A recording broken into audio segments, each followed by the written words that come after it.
If your air conditioner is loud or noisy during operation, here are the 4 most probable causes. While the fan motor bearings are usually permanently lubricated, the lubrication can break down over several years, causing the motor to become noisy. Since attempting to re-lubricate the bearings is usually not successful, you should replace the fan motor with a new one to resolve the issue.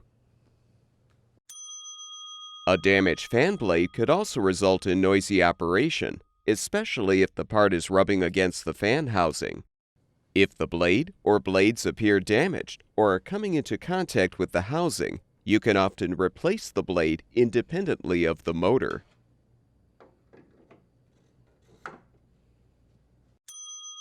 If your AC unit has a blower wheel, the component could be loose and wobbling on the motor shaft.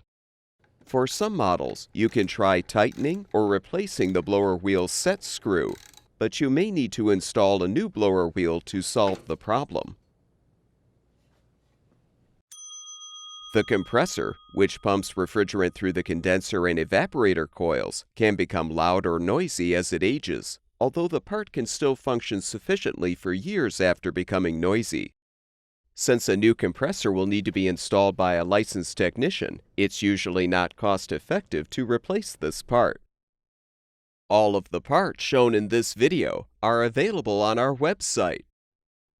Be sure to enter the full model number of your product in our website search bar to find the specific replacement part that will fix your air conditioner.